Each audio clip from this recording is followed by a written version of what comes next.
All right, so let me see if I can get this stuff in here. Um, yeah, everybody talks about their comms for poop hits the fan, the SHTF situations. And, you hear all kinds of stuff about how people are going to do what. And, well, I've got a gamut of things. So I'm just going to share what I've got here and give you the pros and cons of it. I'll start off with I've got a scanner. This is the SDS 100. Um, Up here, I put in my zip code, and I can pick up most anything up here. I can pick up the police. I can pick up the fire departments because they haven't gone trunked. Back in my hometown in the central part of Virginia, I cannot pick up the police department, even though this does do trunk. They're doing something else, and I can't pick them up. But with this, up here, I can listen to just about anything I want to.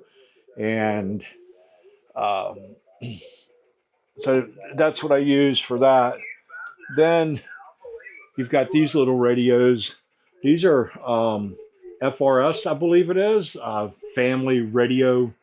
Um, and to my understanding with this, I do not need a license, although I do have a GMRS license.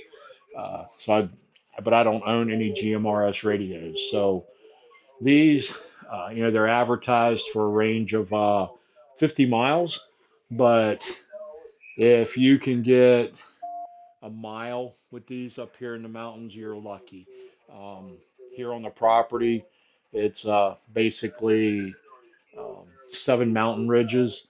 And as long as you stay on top of one of them, you can talk down here to the hunting shack, to the she shed, or to where the log home's going. But you get down in between one of these ridges, these guys aren't going to get you back here at all.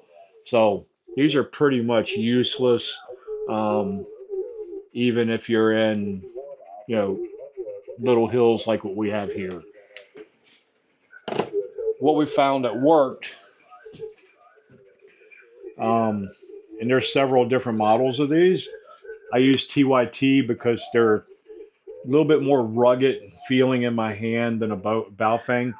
Um, Baofeng radios are great, for what they are. I mean, they're cheap radios. Um, and but the TYT, this is a tri-band, so it does 2 meters, 70 centimeters, and it does the 220. And with these, I can talk. I can hit a repeater just on the other side of a mountain here, and I can talk all the way back home in the central part, close to Richmond, Virginia, with this little handheld. Now, granted, the repeater's got to work. Now, for a poop hits the fan scenario, everybody says, I don't want people to be able to hear me, and I don't want this, and I don't want that. Um, Good luck, because with that scanner, if I want to find you, I can find you. GMRS, the FRS, I can find you. I mean, with that, so I don't want to hear that. If it's over the airways, unless it's trunked, good luck. Um, with this though, it's got 5 watts, but I can program it. And a poop hits the fan scenario, really not going to worry about the FCC. I don't think anybody's going to, but I can program into frequencies and hit, in between. So, for instance, um, I could pick 224 800 and go 224 800 224 801.5, and then or eight, do zero point 0.6 or zero point 0.8, whatever, and that's going to throw you off just enough so that you know somebody's going to have to be really looking for you. With my scanner, I mean, I'd have to do the same thing. So I could go 224 800, and if you're on 224 800.4589, it might come through a little bit, but I'd have to stop and sit there and work to figure out where you are. So for the property, for poop pits to fan, this is what we're using. And we've tested it.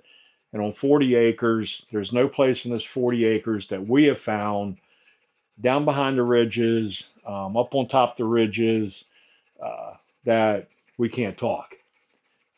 Everybody that did this, that helped me do this, we all have our ham radio license. So, you know, we had fun, and that's simplex. So you're talking radio to radio, line of sight. That's that. You want to get into, other things. I'm going to pull out my notes because I don't remember all this stuff off the top of my head. And I'm going to do something here, and, people are going to hem haul on this too. But then what I've also got is a 220. It's not a very popular frequency, um, but there's an individual that has put forth the work and the effort, and they've got repeaters. One of them, for me, it's as a crow flies, it's like 3 miles. It's just on the other side of a mountain ridge for me. I can hit that, and then there's a repeaters lined up from here going towards my home, where we actually live right now in the central part of Virginia. And I can talk with this radio all the way back home. I can talk with this handheld on the 220, hit the repeater, and the guy's got it lined up. I can talk all the way back home. But again, poop hits the fan. You're not going to have that. The cell towers go down. These don't rely on it, but there's a good chance that the repeaters would probably go down as well. Um, but that's another story. So rapid radios, thumbs down, just because of that. If my phone works, rapid radio is going to work. If my phone doesn't work, rapid radio is not going to work. If my phone doesn't work, rapid radio isn't going to work. If the repeaters haven't gone down, then this little box right here, or my handheld, I'll be able to talk all the way back home. Now, if I want to get outside of that scope, then you get into your other frequencies. And that's everything from 160, you get 80 meters, you got 40 meters, 30 meters, 20 meters, 17, 15, 12, 10 meters, 6 meters, 6 meters, 2 meters, 70 centimeters, and this 1.25, which is what this 220 is. I'm going to back up. So the 1.25, the 2 meters, the 6 meters, the 10 meters, your 70 centimeters, they're going to be great for line of sight, simplex talking, because you can use up to 50 watts. And I can talk a good distance even up here in the mountains. I can get an easy 12 miles. I got a buddy that lives about that far from me. And even with all the hills and stuff, we can still talk to each other. If you want to go farther than that, I've got to use the repeater system. Now, with that said, then you get into your 12 meters, 15 meters, 17, 20, 30, 40, 80, 160. And if the conditions are right, I can talk back home on 80 meters. And I have done it with a friend of mine I believe we made contact when 20 meters was doing short hops, and we were able to talk to each other. But other than that, um, those frequencies are really going to be your long distance. And right now, and I do what's called parks on the air. People go, you're just doing radio checks. You're just contacting somebody that's in Texas or California or Alaska or wherever, and you're just throwing out your call sign. You're getting a signal report back from them. But to be truthful with you, It takes a little bit more than that sometimes because you have to know how to operate your equipment. And I find that to be great practice. So people that go, and I've heard it, I don't get into it, and summits on the air, and I don't get into parks on the air because all you're doing is radio checks. Well, for me, it helps me to learn my equipment. It helps me practice my equipment. So right now I've got it up on 14261, which is a 20-meter band, and it's a 20-meter frequency.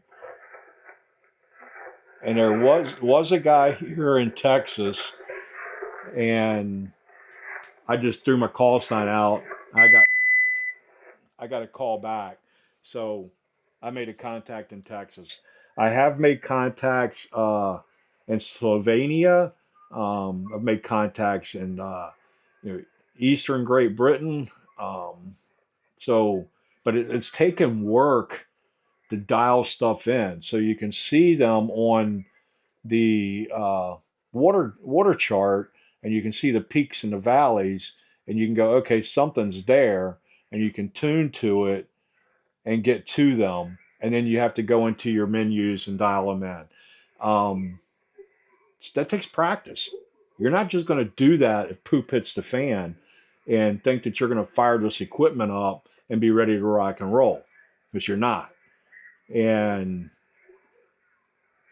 with this and 100 watts, if I have to, my buddy that lives down the road, 12 miles or so, we can get on here and pick a frequency, and we can talk back and forth with each other. We both have our license, but poop hits the fan. I don't think anybody's going to care. CB radio, that's useless up here. Um, I'm even finding them to be useless on the highway anymore. So let me see.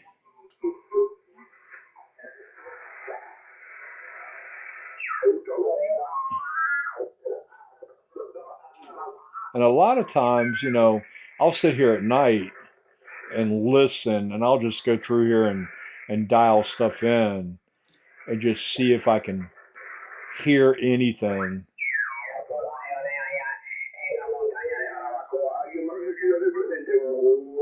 And so that's Mexico or something.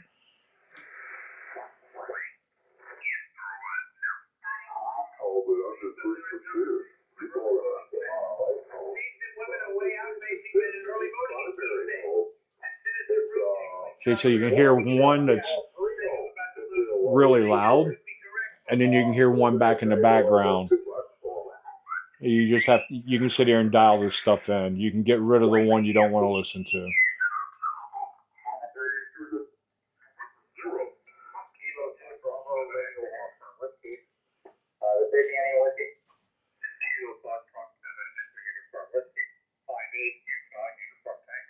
Okay, so this is a parks on the air. So, but people are just, it's a game, and you try to get awards. But for me, it's all about learning my equipment. So that's it in a nutshell. Again, it's a 1.25 220. This is a Yaesu 991. There are other products out there. You got Kenwood, and then there's another one, and I can't think of their name right off the top of my head. But all three of them you know, are good. It's just a matter of which one fits your budget. I went with this because it fit my budget at the time, and it's called a shack in the box. So with this, I can also do the 2 meters. I can do the 70 centimeters. I can do the 6 meters. Um, I cannot do the 220. That's why I have this box separate. I wish Yaesu or somebody like that would do a 220 built in. It wouldn't take much. So with that said, I'll take you out. I'll show you my antenna farm that I'm working on. I've got a wire strung up in a tree. I've got a 2 meter, 70 centimeter vertical antenna, and then I've got a 220 antenna. So that's pretty much my plan for poop hits the fan. Um, those little GMRS radios, FRS radios, um, they might be good back in my hometown because it's flat. They're no good up here. So, with that said, uh, that's what I've got. You might find this boring. Um, there is one more thing I forgot. This is an external tuner. I really don't need to use it because the Yaesu 991 has an internal tuner built in.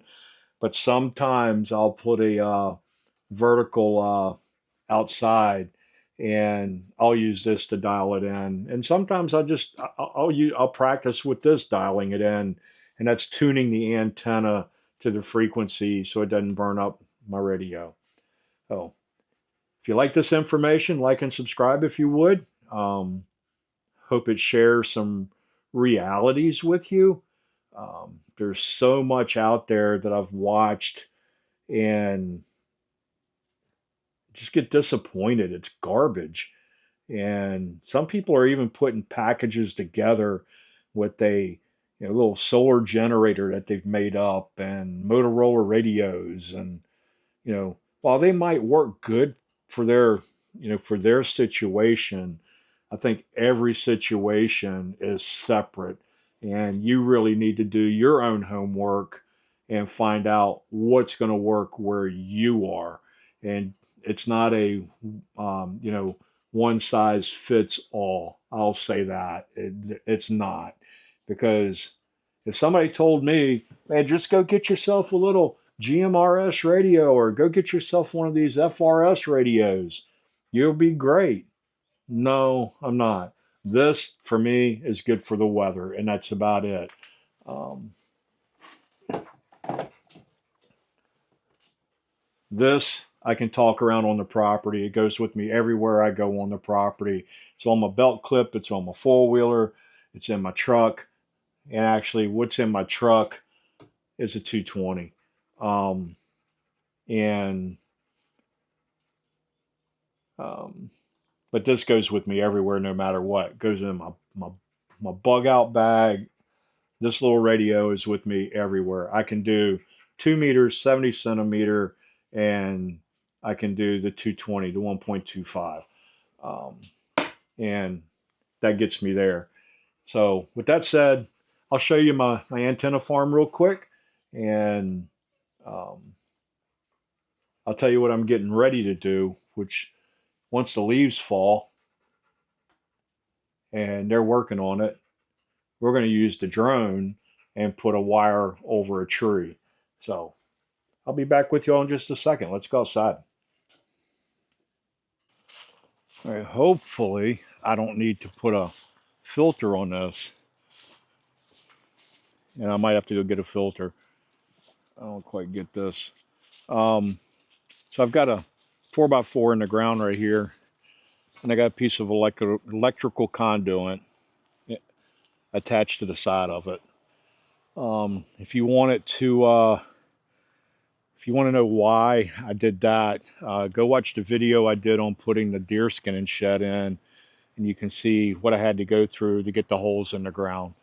And up at the top of that, and I don't think you're going to be able to see it, there is a um, connection, and then for the wire, and the wire runs down. You can't see it on here. I mean, I can barely see it with my naked eyes. That goes up and it's tied into another tree, and I just got a pulley system, raises it up and down. Then on this pole, there's another, 4x4, another piece of electrical conduit, and that goes up. And on the top of that is I don't know if you can see it, there's a 220 antenna right there, and at the top there is a 2 meter 70 centimeter, and both of those go into the hunting shack. And I'm working on building the pass-throughs so that I can shorten up my coax, and they'll go in right here. So I've got to put a couple more pass-throughs in. Maybe I'll work on that today. So with that, let's see if I can turn this around. With that, I hope that helps you a little bit, gives you an idea of possibilities for comms, what you can do. And I'll say this again, just work on it, figure out what works for you, and um, don't let anybody tell you that, oh man, do this, do this, do this, this will work for you, because it's probably not going to. Get stuff, try it out, and get a couple of people to check out your distances and stuff. So, with that said, thank you for stopping by. God bless you all. And hey, like and subscribe if you would please. It greatly encourages me to do more videos. And I'll see you all on the next one. And don't know, got any ideas what you want me to do? Comment down below.